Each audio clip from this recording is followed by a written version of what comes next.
So connect. How much should I read? That's a question. How much should I read Quran a day? My brothers and sisters, read as much as you can. The more you read, the more time you will have. People say, I'm not reading the Quran because I don't have time. The creator of time, that's his kalam. Read it, you will have barakah in your time. When you don't have time, pick up the Quran and read the Quran. Look at how you will have time. It's a miracle of the Quran. Try it. People say, I can only read one page because I don't have time. Please, my brother, read 4 or 5 pages. See how much your time will increase. These are miracles people don't realize. It's tried and tested. I know a brother who told me that I used to read 1 page a day fearing the time. Now I read 1 juz a day and I have a world of time. So much of blessing in my time.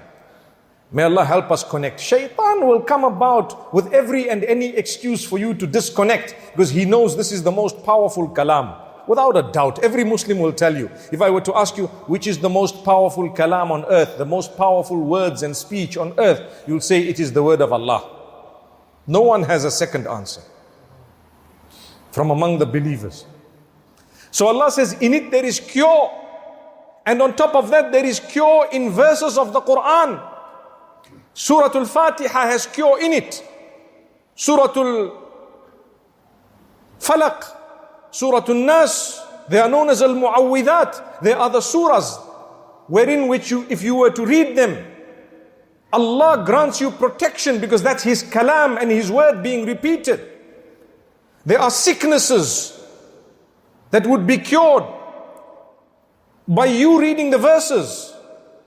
You are cured from the tampering of shaitan. Ayatul Kursi is very powerful. Do you read it every day, every morning, every evening? When you repeat these verses with sincerity, Allah says they are so powerful that the jinn will not come near. Allahu Akbar. Allahu Akbar. Allahu Akbar.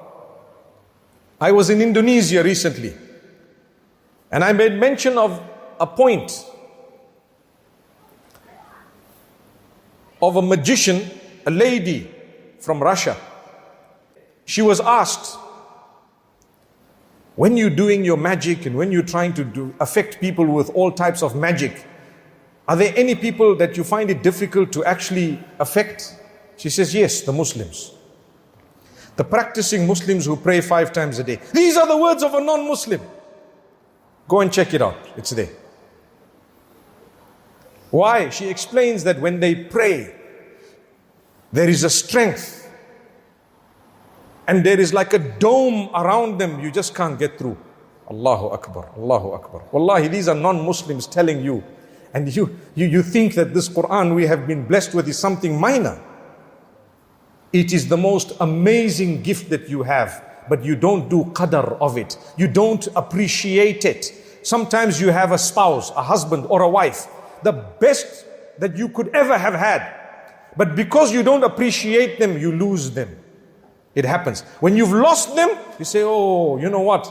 I lost. Too late. Too late. Sometimes you have a gift of Allah, a job. You don't appreciate that Allah's blessed you.